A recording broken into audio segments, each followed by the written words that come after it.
Yaadaan qaban Oromoo wajjin. Bakka. Naamusa hin qabdu ka Oromoo.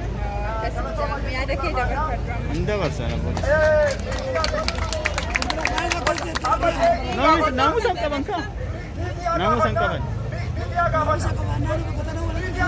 Naamusa soo qabaatanii achi deemanii.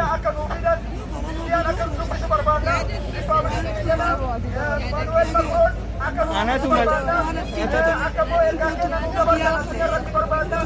namu sangkapan anatu bakke kana ka dufan mallatte se fude beta amma endu tiga bada mo so abade esin tiga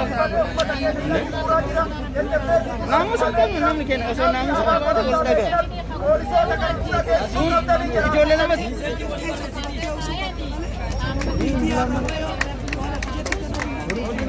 Duga raka haka on argine mida maros ta duga rosun haram indo sina duga on mutat kana tun yaate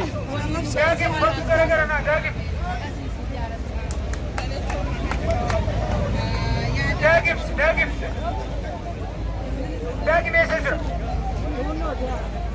okay da amma dagi min kuji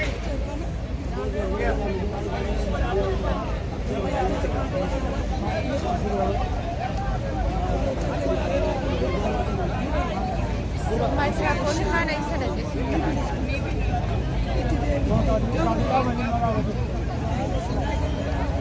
Ijo, Ijoli. Namni mo tumama ang oras yung kanan ko yung gabi. mootummaan kun mootummaa afaan biyyeeffatee damma afaan dibatee summii afaan nama ta'u arginee jirra. Eega mootummaan kun aangootti ol dhufee Oromoon kan waggaa 30 hin jirutu du'e. TPLF kan hin ajjeesneetu waggaa 27tti waggaa 3 kana keessatti Oromoon irra caarame kan ta'e. Oromoon amma mana hidhaa jiru Oromoo 24,000. Oromoo amma mana hidhaa jiru kana Abiyyi Ahmad duubaatti jennee Abiyyi kadhachuu hin qabnu hin kadhannus. Oromoon ofiisaatti mana hidhaa cabsee jarreen kana mana hidhaa jiraatuufi Abiyyi Ahmad immoo akka inni biyya sana hin baane akka Mangistuu Hayilamaariyaam akka inni hin baqanne Oromoon kallattii hundaan daangaa isaa eegee achumatti biyya keessatti itti murteessuu qaba. Hacaaluun hin duune jedhaa yoo ta'u Hacaaluun hin duune Hacaaluun hin duune Hacaaluu hundeessaa ana kuma Hacaaluu hundeessaa natu baasa kuma Taadee Birruu natu baasa kuma Nadii Gammadaa natu baasa kuma Nadii kuma Elemoo Qilxuu natu baasa. Itoophiyaan lafee ilmaan Oromoo bobeessitee hammattee jiraatti.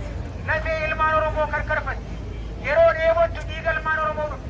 Kan isaan Itoophiyaanuu jedhan kan isaan akka lammii Itoophiyaatti nu ilaalan gaafa warqee keenya barbaadan, gaafa maallaqa keenya barbaadan, gaafa investmentii gurgurachuu lafa keenya barbaadan duwwaadha. Gaafa kaan nuti Itoophiyaawii miti nuti gaallaadha. Gaallaanuu jedhu gaafa kaan gaafa lafa keenya, gaafa warqee keenya, gaafa birrii keenya Itoophiyaawii nuu jiru. Itoophiyaa akkas jedhamtu kana hin barbaannu. Hin barbaannu. Nuti Oromoodha. Rippaabilikaan Oromiyaa ijaarrachuu barbaannu. Faransaayii keessatti rakkoo garaa garaatu ture waggaa 45 kana. Amma namni dhumtoota walitti hin dubbatin walii galee jira. Kanaaf hiriirri har'a irratti deemuuf guyyaa gabaabduu keessatti Beeljeemitti ta'a. Beeljeem kan deemnu guyyaa tokko utuu hin ta'in tarii guyyaa 3 achi buluudhaaf ta'uu danda'a. Ijoollee Jarman qophaa'aa jiru, Noorweeyii qophaa'aa jiru, Suudiinii qophaa'aa jiru, Xaaliyaanii qophaa'aa jiru akkuma beektanii guyyaa Oromoon Awurooppaa murteesseetiin nutis baasii kireeffannee akkuma kana dura Beeljeem deemaa turre achi deemnee xalayaa jabaa barreeffamnee xalayaa barreessinee galchinee amma mootummaan Awurooppaa nu dhaga'utti waan dubbachuu qabnu dubbannee guyyaa 2-3 achi bullee kuma Hacaaluutiif bilisummaa Oromoo barbaannee as deebina. Kitaabi? Kitaabiti? Kanaaf immoo ammarraa kaasaatii koree waan kana isinii godhu nama 5 ta'u nama 10 ta'u filaatii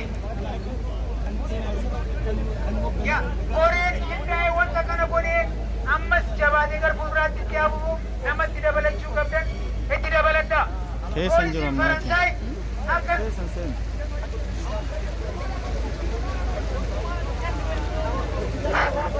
galatooma.